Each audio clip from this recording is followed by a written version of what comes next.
Boa noite aos irmãos, boa noite à igreja. Saúdo vocês com a graça e a paz do Senhor Jesus. Bom, primeiro eu quero agradecer ao carinho da igreja. Vocês têm aí me sustentado durante todo esse tempo que eu tenho estado aqui com vocês. E louvo a Deus por todo esse período, que Deus tem dado para a gente poder caminhar junto e aprender do Evangelho, não é? Eu cheguei aqui com 30 anos, mas não mudei nada, né? Eu cheguei cabeludo e continuo cabeludo, só que agora o cabeludo é de um outro jeito, né? É mais assim, para baixo, né? Mas eu louvo a Deus por estar aqui com vocês, por estar aprendendo do Evangelho com vocês, e aí ter a oportunidade também de compartilhar do Evangelho com vocês, né? Hoje, se puder depois o pessoal edita lá as mensagens, para colocar no site e tal, aí possivelmente vai ter aquelas letrinhas no final assim, Pastor Gustavo Vila veste SAF, porque hoje eu estou com a camisa que a SAF me deu, tá? Então, estou bem alinhado. Também foi um privilégio para mim poder pregar o livro de Jonas. Eu sempre gostei desse livro e chegar agora no final do livro, eu fico feliz, porque foi uma jornada para mim muito edificante, foi muito gostoso caminhar com esse livro de Jonas, né? E pensando também um pouquinho nessa temática que hoje a gente encerra essa série de mensagens, Deus missionário. Então, hoje a gente encerra com o capítulo 4, e quero convidar você então a abrir a sua Bíblia em Jonas, capítulo 4. E hoje a gente então nós encerramos a nossa série de mensagens. Jonas, capítulo 4. Com isso, desgostou-se Jonas extremamente e ficou irado. Eu vou ler o capítulo 3, versículo 10, para fazer sentido o capítulo 4, 1. Tá? Então 3,10 diz: viu Deus o que fizeram, como se converteram do seu mau caminho, e Deus se arrependeu do mal que tinha dito lhes faria, e não o fez. Capítulo 4. Com isso, desgostou-se Jonas extremamente e ficou irado. E orou ao Senhor e disse: Senhor, não foi isso que eu disse estando ainda na minha terra? Por isso me adiantei, fugindo para Tarsis, pois sabia que és Deus clemente, misericordioso e tardio em irar-se, e grande em benignidade, e que te arrependes do mal. Peço-te, pois, ó Senhor, tira a minha vida, porque melhor me é morrer do que viver. E disse o Senhor: é razoável essa tua ira? Então Jonas saiu da cidade e assentou-se ao oriente da mesma, e ali fez uma enramada e repousou debaixo dela à sombra até ver o que acontecia à cidade. Então fez o Senhor Deus nascer uma planta que subiu por cima de Jonas, para que fizesse sombra sobre a sua cabeça, a fim de o livrar do seu desconforto. Jonas, pois, se alegrou em extremo por causa da planta. Mas Deus, no dia seguinte, ao subir da alva, enviou um verme, o qual feriu a planta, e esta se secou. Em nascendo o sol, Deus mandou um vento calmoso oriental. O sol bateu na cabeça de Jonas, de maneira que desfalecia, pelo que pediu para si a morte, dizendo: melhor me é morrer do que viver. Então perguntou Deus a Jonas: é razoável essa tua ira por causa da planta? Ele respondeu: é razoável a minha ira até a morte. E tornou o Senhor: tens compaixão da planta, que te não custou trabalho, a qual não fizeste crescer, e que numa noite nasceu, e numa noite pereceu, e não hei de eu ter compaixão da grande cidade de Nínive, em que há mais de 120 mil pessoas, que não sabem discernir entre a mão direita e a mão esquerda, e também muitos animais? Que Deus abençoe a leitura da sua palavra. Conta a história de uma aula de escola dominical. A professora se arrumou e ela foi dar aula para as crianças. Ela estava ansiosa. Era o primeiro dia dela. Ela tinha chego na igreja há pouco tempo e ela trabalhava com crianças numa escola secular, e as pessoas da igreja disseram: poxa, você poderia ajudar então no ensino das crianças da igreja. Ela por logo aceitou, e no primeiro domingo ela estava preparada com a sua aula, e ela subiu com as suas crianças. As crianças se assentaram ao redor dela, e ela estava muito ansiosa porque ela ia falar sobre salvação naquela manhã. E ela disse assim: eu estou com uma responsabilidade tão grande, porque na minha primeira aula eu tenho que falar sobre salvação com as crianças. Então ela foi. E quando ela colocou as crianças em círculo, assim, em volta dela, a professora logo no início perguntou: quem aqui quer ir para o céu? Quem quer ir para o céu? E as crianças não se manifestaram, as crianças ficaram quietinhas. Aí uma criança levantou a mão e disse: professora, eu quero ir para o céu. Aí a professora disse: muito bem. Mas a criança retornou a dizer: mas só tem um problema, eu quero ir para o céu, mas eu não quero ir com essa sala. Alguém devia ter feito algum bullying com a criança ali, e a professora não sabia. Eu quero ir para o céu, mas eu não quero ir com essa sala aqui não. Não quero ir com esses amiguinhos que estão aqui não. Esse é o espírito do Jonas. Nós estamos diante de um Jonas assim. Um Jonas que quer ir para o céu. Um Jonas que quer desfrutar da graça de Deus, mas ele não quer ir para o céu, para o mesmo céu que os ninivitas. Não quer ir para o mesmo céu que eles. E obviamente Deus não pergunta a Jonas o que é que ele achava de salvar os ninivitas. Não, Deus simplesmente decide na sua soberania, estende a sua graça aos ninivitas e usa o próprio profeta que não queria ir lá falar com os ninivitas.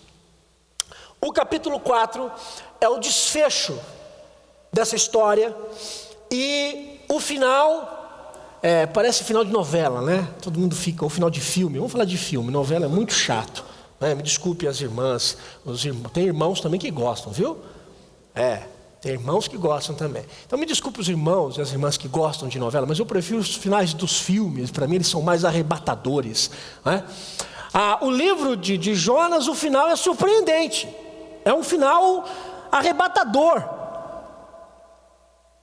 E hoje, basicamente, eu gostaria de tratar com vocês sobre duas evidências que nós vamos encontrar no capítulo 4 na vida do profeta Jonas. E essas duas evidências, elas de alguma forma, elas interferem no modo como a igreja hoje se engaja na missão que é de Deus. Duas evidências, e aí a gente vai encerrar o livro de Jonas falando um pouquinho sobre essas duas evidências. Como que essas duas evidências podem se relacionar com a nossa missão no mundo. A primeira evidência eu vou chamar de ira. Ira é a primeira evidência que nós vamos encontrar no capítulo 4. Capítulo 4, versículo 1 diz assim: com isso o quê? O arrependimento dos ninivitas, né? Então, com isso, desgostou-se Jonas extremamente e ficou irado. Já ficou irado? Não, eu acho que aqui ninguém nunca ficou irado, não é? Quando a gente fala em ira, geralmente a gente está falando de alguma coisa que deu errado, mas que deu errado do lado de fora de nós. Geralmente é assim. Quando a gente fica irado com alguma coisa, é porque alguma coisa externa deu errado. Algo que vem de fora. Geralmente nunca nasce de nós. O erro nunca está em nós. O erro está sempre do lado de fora. Então a gente se levanta e diz: não é bem assim tão calmo do jeito que eu fiz, não é? Mas a gente fica irado com isso. Agora, Para os mais lúcidos, à medida em que a gente vai caminhando e a gente vai descobrindo a essência da nossa ira, nós vamos percebendo que o que de fato nos atinge não é o que está do lado de fora, é o que está aqui dentro. O que tira a gente do sério, por tantas vezes, não é um fator externo, é o que está aqui dentro. É porque a gente não sabe lidar com o que está do lado de fora.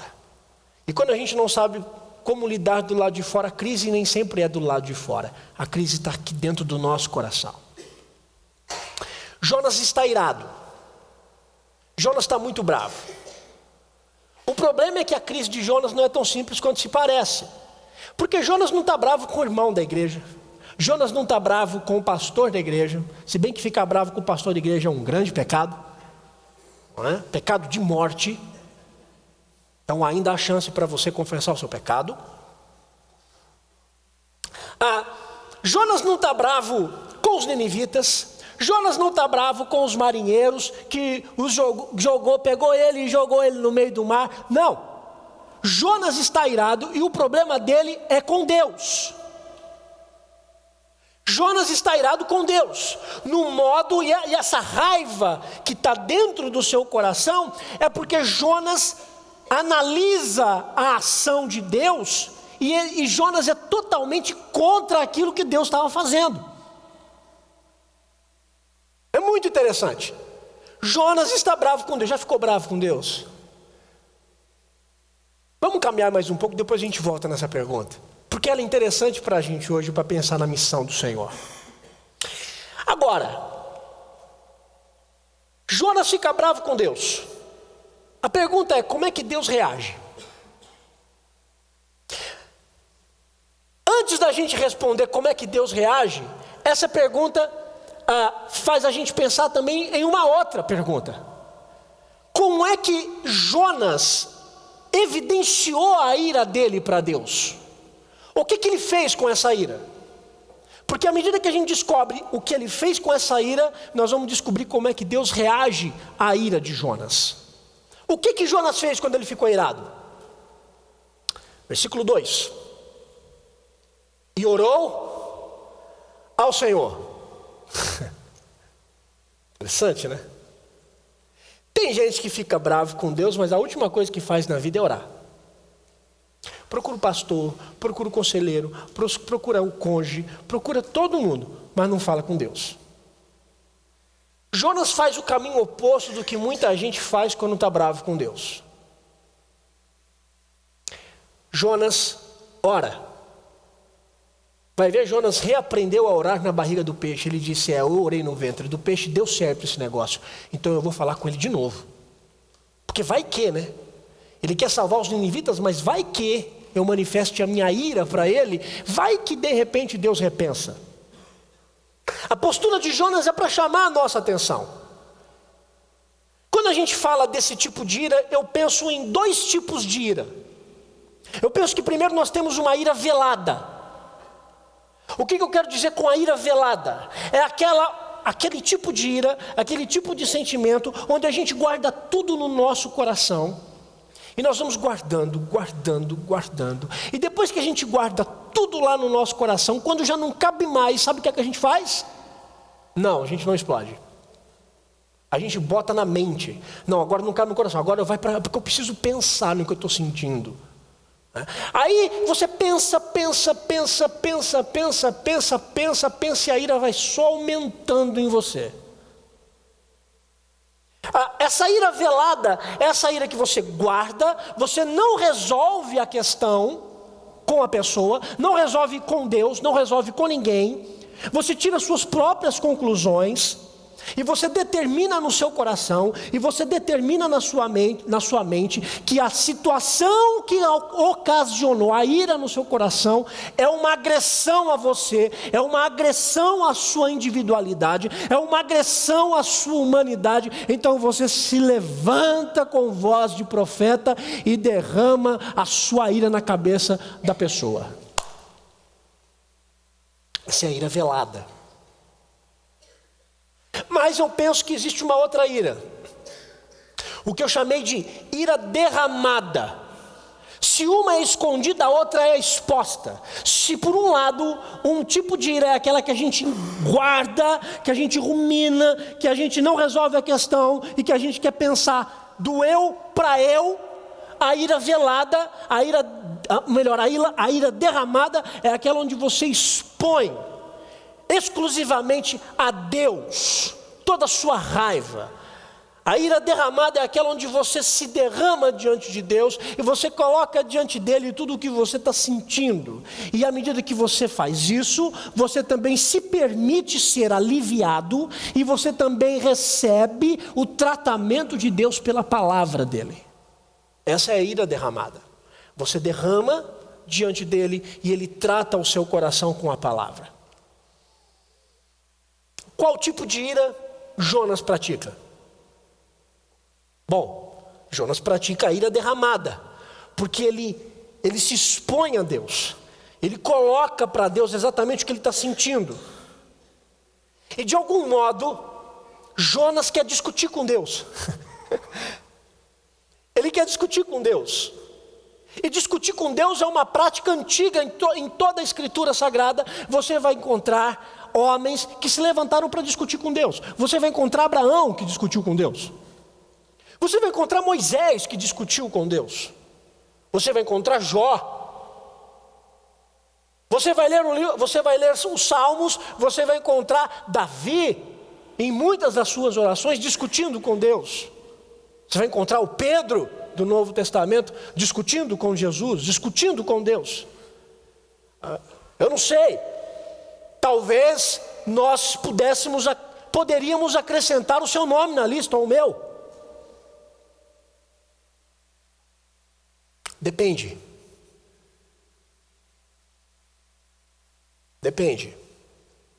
Se você fica indignado e você busca a Deus em oração sincera e você se dispõe a ouvir o Senhor, talvez o seu nome esteja na lista.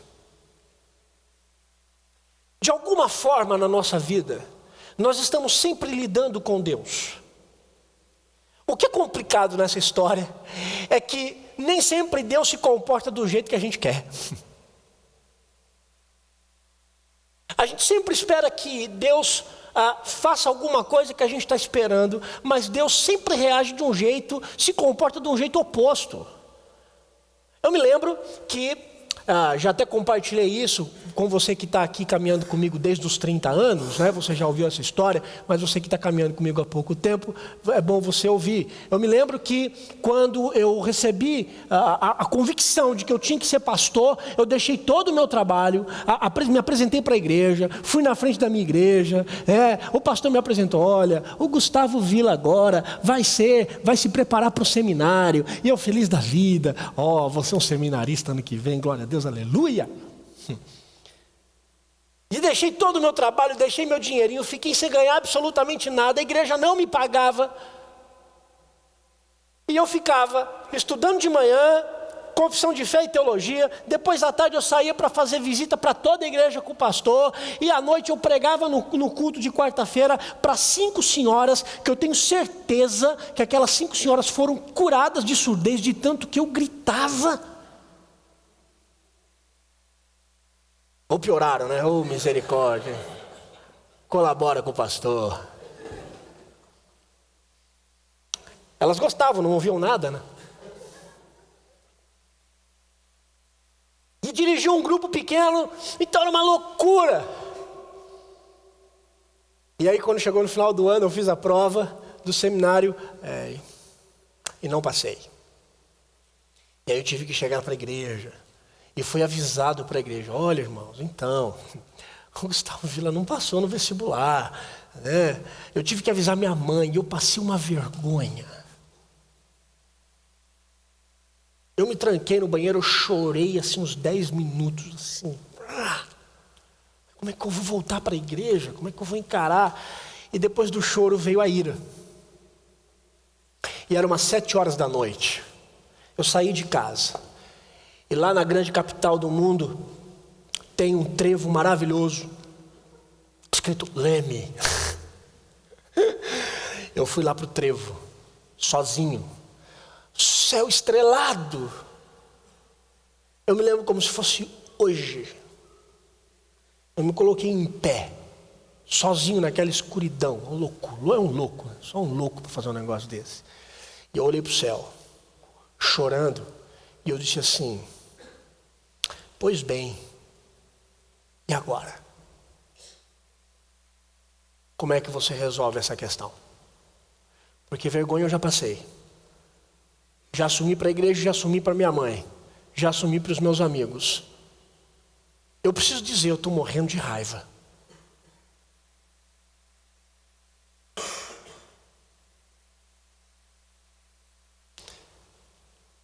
Foi um momento duro para mim. E eu tenho a impressão que Deus acolheu aquilo que eu falei. E quando chegou no outro ano, eu reprovei de novo no vestibular.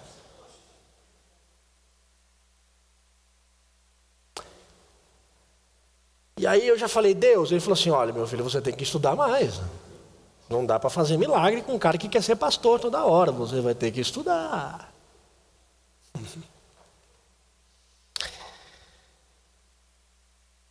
De alguma forma a gente lida com Deus todos os dias da vida. E é impressionante como em grandes momentos, em vários momentos, Deus não se comporta como a gente espera. E a postura de Jonas aqui, ela é interessante, porque ele não vai se irar com Deus buscando uma terceira pessoa. Ele não busca uma pessoa para falar, eu estou bravo com Deus. Não, ele vai até Deus. E ele ora a Deus, porque eu acredito que ele aprendeu a fazer isso com o livro dos Salmos. Eu acredito que Jonas aprendeu, porque ele orou Salmos no capítulo 2, nós vimos isso. Então ele aprendeu a fazer isso. Ele diz, não, eu vou apresentar minha causa diante de Deus. Agora o que é interessante é que eu e você, nós podemos sentir ira de Deus por algumas situações que a gente passa. Porque a gente foi reprovado, porque o namorado terminou comigo, porque eu não recebi, não sei, o dinheiro de não sei quem, porque eu estava com um plano de uma viagem e furou. Situações. A gente às vezes fica com ira de Deus, com situações algumas mais graves do que outras, mas geralmente é uma situação. Não é o caso de Jonas. Jonas não está irado porque os ninivitas se converteram. Jonas está irado porque Deus é misericordioso. Você já viu alguém ter raiva de Deus porque Deus é misericordioso? O Jonas, capítulo 2. Olha o que ele diz no capítulo 4, versículo 2.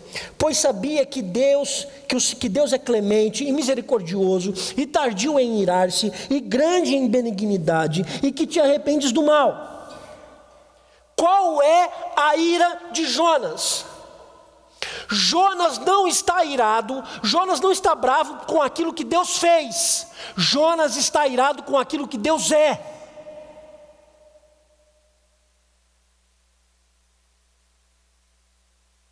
Já ficou irado com aquele tipo de discurso? Quando aconteceu alguma coisa na sua vida e alguém chega para você e diz assim, mas Deus é soberano. Deus é soberano. Você nunca ficou com uma pontinha de raiva porque Deus é soberano? Que coisa! Ele sabe o que está fazendo.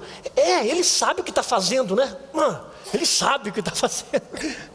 Jonas é esse tipo de pessoa. Ele não está irado com aquilo que Deus fez. Ele está irado com um atributo de Deus. Ele está irado com aquilo que Deus é. O fato de Deus querer ser misericordioso com os ninivitas suscita a ira do profeta Jonas. Portanto, o maior problema de Jonas não está na figura ou com o povo dos ninivitas. Mas o maior problema de Jonas está com Deus e com a graça de Deus. E a gente tem um sério problema com isso, sabe por quê? Porque é a nossa velha mania de querer ser Deus no lugar de Deus. Todos os dias nós queremos ser Deus no lugar de Deus. Nós queremos resolver as coisas da nossa vida e as coisas da vida dos outros segundo o que nós achamos. Nós queremos ser Deus. Essa é a grande luta que nós encontramos todos os dias, de segunda a segunda. Você quer ser Deus da sua vida.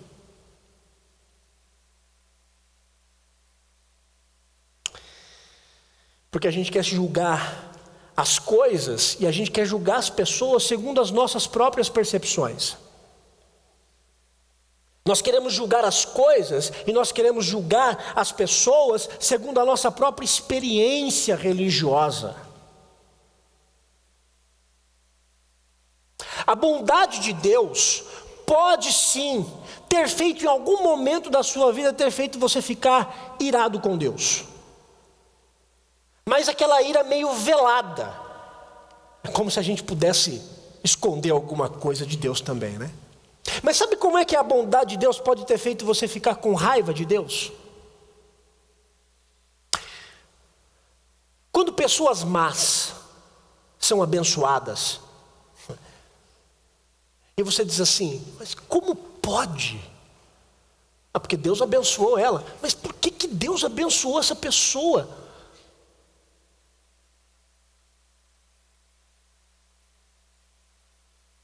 Quando, segundo a nossa percepção, quando ninivitas recebem a graça de Deus do mesmo modo que você recebe. Quando você olha no espelho e você diz assim, eu vou à igreja, eu oro, eu jejuo, eu oferto, eu leio a Bíblia, mas aquela pessoa lá faz tudo de errado e Deus ainda assim vem com graça sobre a vida desse indivíduo e sobre a minha vida, ventos de tribulações. Como é que Deus pode ser bondoso com aquele fulano que caminha de modo tão contrário à palavra dele, e eu que oro, que leio a Bíblia, que vou à igreja, comigo é sempre tão difícil, tão truncado. Deus, o Senhor está aqui mesmo, o Senhor está me vendo. A ira de Jonas nasce nessa percepção de que Deus é bom. O problema é que Jonas está dizendo que Deus não é bom com ele, Deus está sendo bom com o povo que ele considera mal, que Jonas considera mal. Mas eu acredito também que um outro elemento dá fundamento para a ira de Jonas. Além de Jonas sentir raiva, sentir ira de Deus, porque Deus quer ser gracioso com o povo que Jonas considera imerecido, como se tivesse alguém que merecesse a graça de Deus, não é? Jonas, em algum sentido, ele falhou enquanto profeta. A ira dele não se sai da relação dele com Deus para o seu trabalho enquanto profeta. O que é que nós vimos no capítulo 3? Qual foi o sermão de Jonas de 7 palavras? Ainda 40 dias e Nínive será subvertida. Jonas faz um sermão rápido. Em outras palavras, Jonas está dizendo que Nínive vai ser destruída. Ele é profeta. E como profeta, tudo o que ele disse tinha que se cumprir. Mas não se cumpre. Em certo sentido, o Jonas falhou.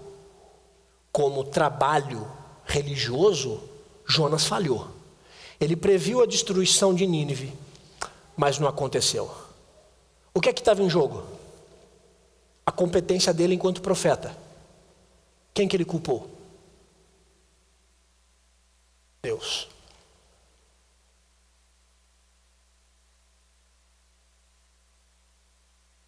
Eu sou profeta. Eu falei que Nínive vai ser destruída e Nínive não vai ser destruída. O Senhor está acabando com o meu trabalho.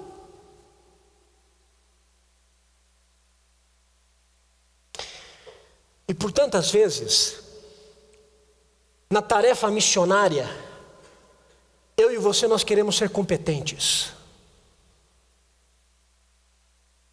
Eu e você queremos que o objetivo pelo qual nós pensamos e sonhamos, que ele se concretize, porque nós queremos ser competentes. E até para ser competente, nós queremos até passar por cima da bondade de Deus, mas nós queremos ser competentes. E por quê? Porque o que vale é o nosso êxito. Porque o que vale é que a plaquinha tenha o meu nome. Porque o que vale é que a tarefa pela qual nós fizemos tenha bom êxito, porque eu vou receber os louros. Porque o que vale é que eu seja eficiente naquilo que eu me propus a fazer.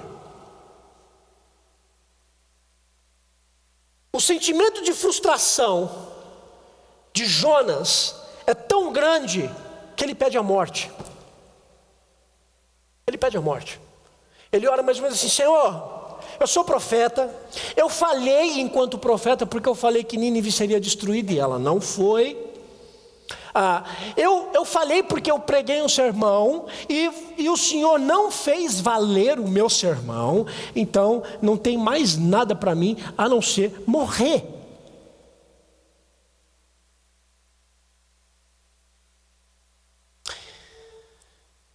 Você pode estar aqui hoje e você pode ter uma história de luta no seguinte aspecto: eu tenho pregado tanto tempo para o meu marido, eu tenho falado tanto para os meus filhos, eu tenho testemunhado tanto para os meus pais, para os meus chefes, para os meus amigos da escola, mas eu tenho a impressão de que eu me frustrei, eu tenho a impressão de que eu fracassei. E aí e se você se enquadra em algum aspecto desse que eu acabei de citar, a gente tem a leve impressão de que quando nós falhamos, Deus também falha. E eu preciso dizer uma coisa para você: Deus nunca falha. Deus nunca falha. Ainda que você seja capaz de olhar no espelho e dizer assim: eu estou há tanto tempo fazendo isso, mas eu tenho falhado. Entenda uma coisa: ainda que você falhe, Deus nunca falha, porque Deus não falta, porque Deus é fiel. Apesar de mim, apesar de você, e apesar das dificuldades da vida. O que também chamou muito a minha atenção nessa primeira evidência, eu disse que nós vamos trabalhar duas evidências. Mais uma outra coisa que chamou minha atenção nessa primeira evidência, que é a ira, foi o modo como Deus lidou com Jonas. O que nós poderíamos esperar da postura de Deus em relação a Jonas, ao Jonas irado? O que nós poderíamos esperar? Deus sentado no trono, olhando de cima para baixo um profeta, um homem pecador, com raiva de Deus. Deus sentado no trono, pegando um trovão, mirando na cabeça dele assim, mirando nada, né? Porque Deus também não precisa de mira, ele joga e cai onde ele quer, né? Então Deus, agora eu vou jogar esse raio na sua cabeça, cara. Ou, olha, eu vou abrir o chão e você vai cair no abismo e vou fechar. Como é que Deus reage a esse homem, profeta, que está irado contra ele? Qual é a reação que nós poderíamos esperar em relação a Deus? E aí a gente fica boquiaberto, porque eu não vejo Deus condenando Jonas. Deus não condena Jonas. Deus só faz uma pergunta.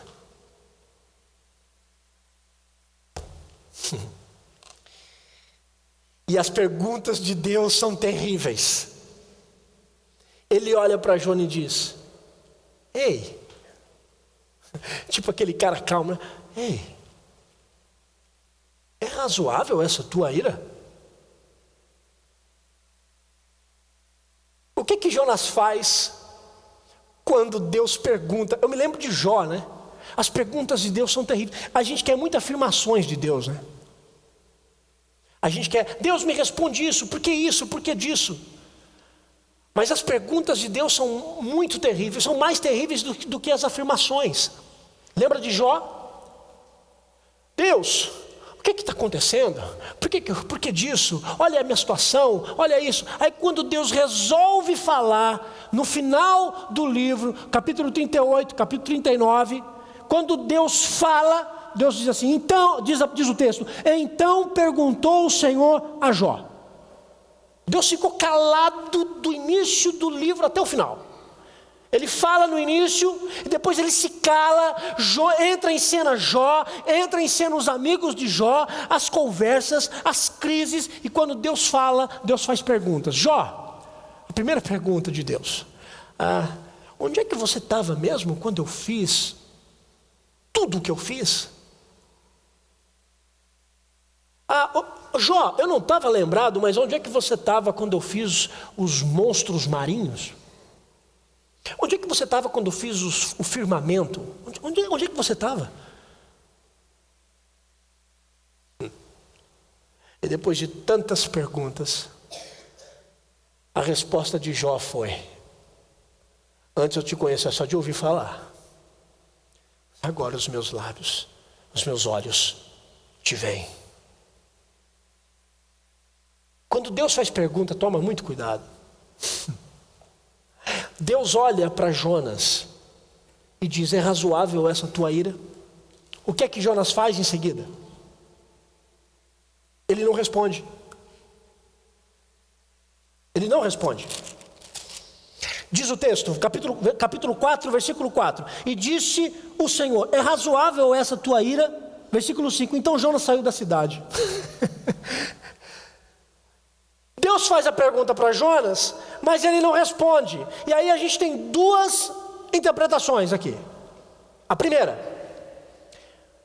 ele não responde porque talvez ele não soubesse a resposta. Bom, Deus me fez a pergunta, eu vou virar as costas e vou embora. Como diz o ditado brasileiro, vou colocar o rabinho entre as pernas e vou me embora, porque essa pergunta não tem respostas. Essa é uma perspectiva. A segunda: Jó, diz o texto que Jó vai para o oriente da cidade, possivelmente num lugar alto, faz uma cabana, e ele fica olhando a cidade esperando Deus fazer alguma coisa. Então isso dá a entender de que a pergunta de Deus para Jonas, do tipo, dizendo: é razoável essa tua ira? Pode ter sido interpretada por Jonas da seguinte maneira: Jonas, a história acabou? Não acabou, você está aí chorando por quê, cara? Deixa chegar ao final da história, calma aí. Pode ser que eu mande fogo do céu e consuma tudo.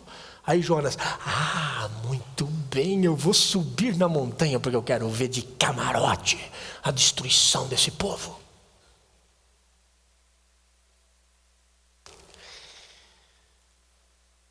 Esse é o primeiro elemento que nós encontramos em Jonas. A ira, porque Deus quer abençoar pessoas que nós não consideramos aptas para receber a bênção de Deus. Só que, junto com esse primeiro elemento, caminhando de mãos dadas, nós temos uma segunda evidência. E a segunda evidência é o que eu vou chamar de graça. Ira e graça, caminhando juntas em um único texto bíblico. Ira e graça. E particularmente graça, essa palavra é uma das palavras que eu mais gosto em toda a teologia. É o favor de Deus a pessoas que não merecem. Um favor de Deus àqueles pecadores que não mereciam absolutamente nada. Eu gosto da palavra graça. Mas ao mesmo tempo em que a graça de Deus me coloca diante dele com gratidão, ela também me faz olhar para o próximo com quem eu convivo, olhando sobre a mesma ótica, olhar para o próximo com essa mesma graça que eu recebi. A graça de Deus, quando ela toca a nossa vida, essa graça, ela força a mim e a você a nos ajustarmos, ou a ajustar o nosso papel no mundo e a ajustar o nosso papel nas relações que nós temos com as pessoas. Todos os dias, nós recebemos a influência socioeconômica darwinista. Qual que é a influência socioeconômica darwinista que enche a nossa cabeça todos os dias? O mais forte sobrevive. O mais forte sobrevive. Essa é a influência que a gente recebe. Sabe o que é que a graça faz? A graça caminha por uma estrada totalmente oposta. Porque a graça de Deus fortalece os fracos e sustenta os fracos.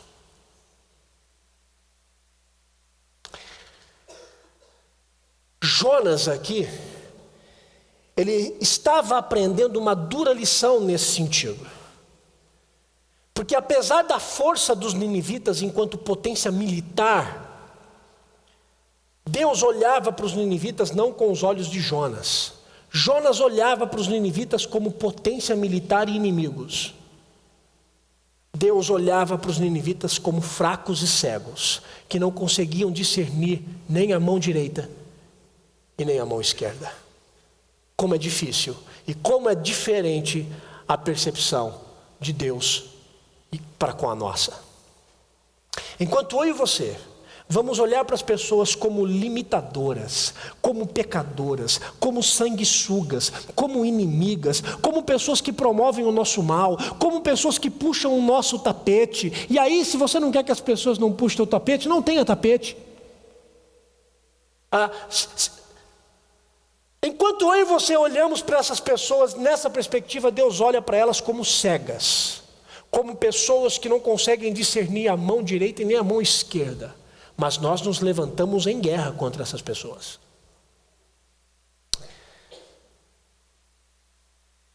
E está cheio de gente assim como os ninivitas, né? Que por trás de uma figura forjada de força, na verdade é um gato pequenininho que fica miando, frágil, fraco.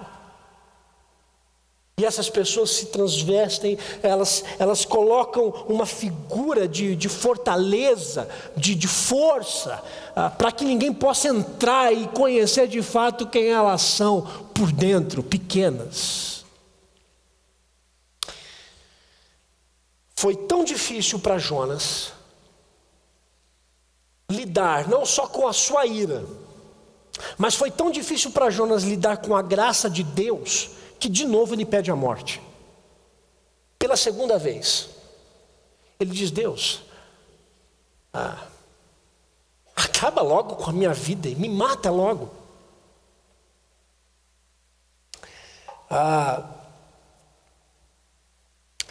Eu fico impressionado com esse segundo pedido de Jonas. Porque o pedido de Jonas aponta para o fato de que por tantas vezes eu e você, nós perdemos esse dom de amar as pessoas. É impressionante. Nós estamos na igreja, nós ouvimos as palavras dominicalmente, nós participamos de ministérios, nós conhecemos as escrituras, nós lemos a Bíblia, mas é impressionante que na dinâmica das relações e na dinâmica da vida, eu tenho a impressão de que muitos cristãos perderam esse dom de amar as pessoas.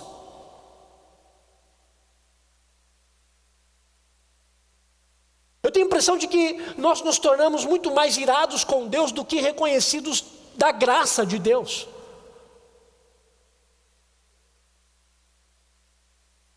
Eu tenho a impressão de que quando nós olhamos para a graça de Deus, ela faz muito sentido para a nossa vida enquanto igreja. Como se a graça de Deus fizesse apenas sentido para nós. Mas para os ninivitas, não, essa graça de Deus não faz sentido. Diz o texto que a planta nasce uma planta por Deus e que faz sombra em Jonas. Alguns teólogos dizem aqui que Jonas era careca, né? Porque ele ficou muito incomodado com o calor. E quando dizem aí, os carecas podem dizer, eu não posso dizer isso, né? Mas dizem que o sol na cabeça de careca é bem forte, né? Terrível. Eu não sei. Posso vir a saber daqui a uns anos. Mas diz o texto que a planta nasce e faz sombra em Jonas. Mas Deus faz nascer uma lagarta lá que come a planta, ou então a planta depois seca, a planta se seca e Jonas se ira novamente porque a planta morre.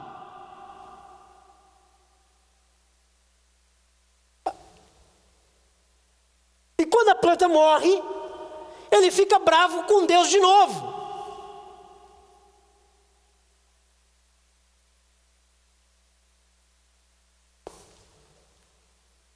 É a típica posição de pessoas que olham para a graça de Deus apenas como algo que faz sentido para o povo de Deus. A graça de Deus tem que fazer sentido para mim. A planta tem que nascer sobre a minha vida. A planta tem que nascer sobre a minha cabeça. Mas sobre os ninivitas o que tem que cair é fogo. A sombra tem que estar sobre a minha vida, porque eu sou profeta. A sombra tem que ficar sobre a minha cabeça. Por quê? Porque eu vou à igreja. A sombra de Deus tem que estar sobre a minha vida. Por quê? Porque eu e a minha família serviremos ao Senhor. Mas o meu vizinho, mas o meu chefe, mas as pessoas com quem eu me relaciono e que não conhecem o Evangelho e que me perseguem, sobre elas a planta não deve nascer. Agora, quando a planta nasce sobre nós e ela seca, aí a gente se levanta, meu Deus, espera aí, eu estou orando, eu estou lendo a Bíblia, eu estou na igreja, por que você fez isso comigo? Porque eu.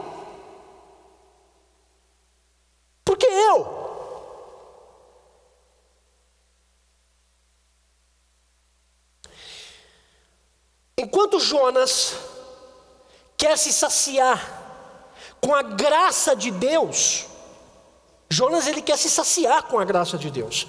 Enquanto ele quer se saciar com a graça de Deus, os ninivitas estavam sedentos pela graça e não sabiam. E deixa eu dizer uma coisa para você. O mundo está sedento da graça de Deus.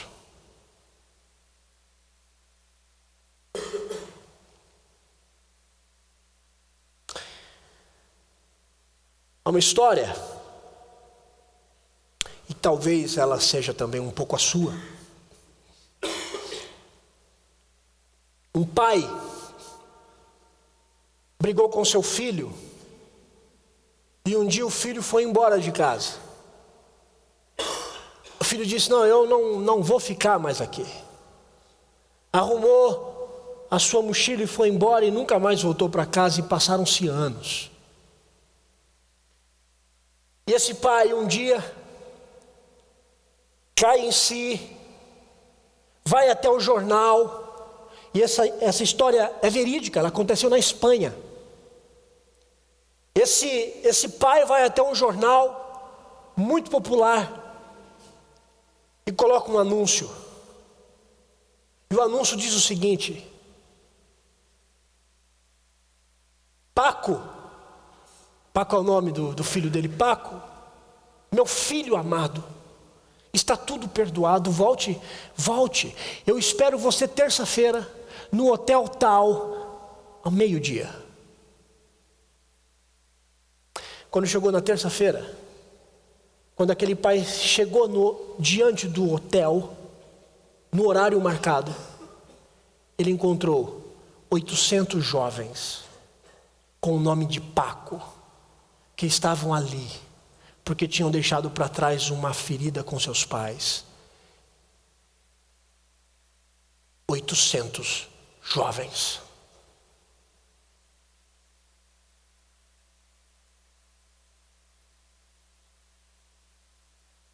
A maior ferida na vida de uma pessoa não são as feridas expostas. A maior ferida na vida de uma pessoa são aquelas que são reservadas. E só tem uma coisa capaz de curar ferida reservada: a graça de Deus. A graça de Deus cura e cicatriza feridas que estão abertas há muito tempo. Mas uma coisa precisa ficar clara: a mensagem da graça só pode ser pronunciada pela vida da igreja. A igreja é a detentora da mensagem da graça de Deus.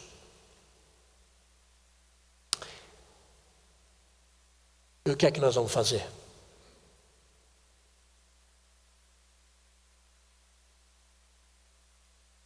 O que é que nós vamos fazer?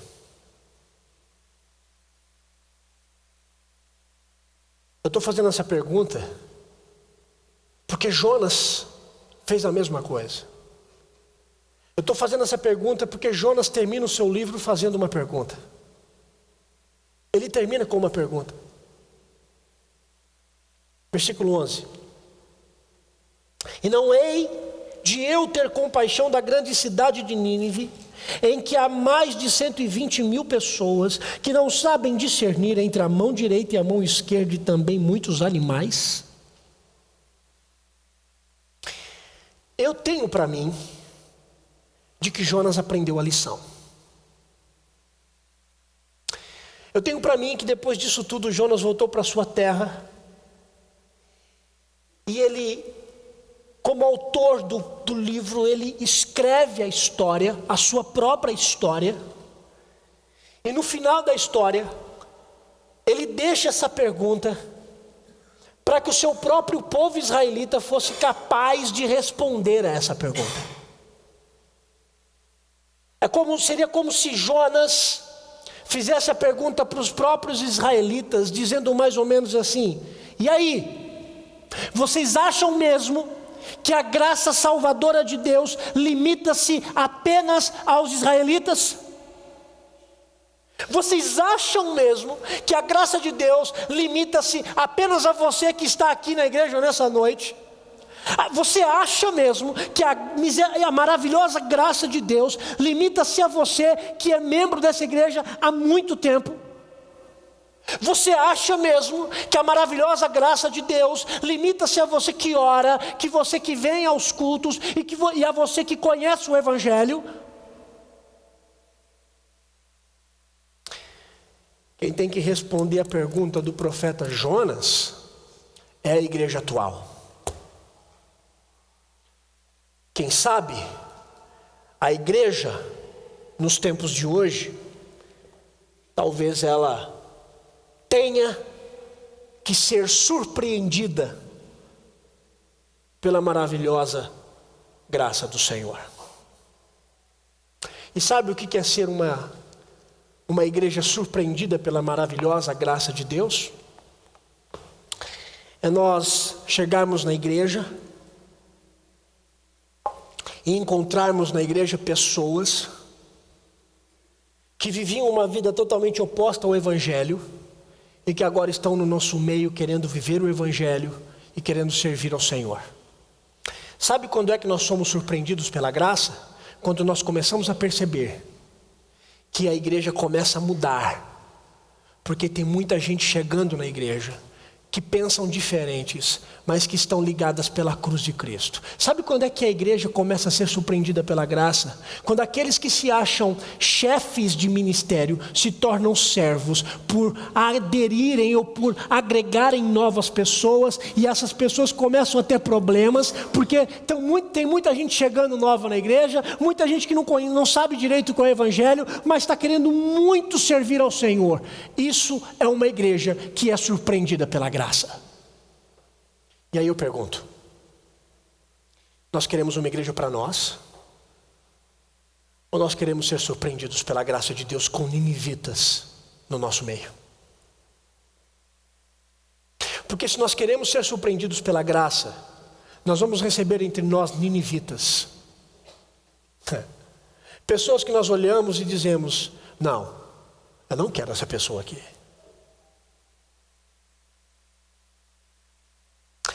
E aí, eu acho que você vai ter que resolver a sua ira com Deus. Porque se tem um lugar para essas pessoas estarem, é aqui. E eu espero que a mensagem da graça saia da sua boca para a vida dessas pessoas. E que todos os dias Deus nos surpreenda com a graça dele. E que nós possamos ressoar da graça dele para aqueles que precisam da sua graça.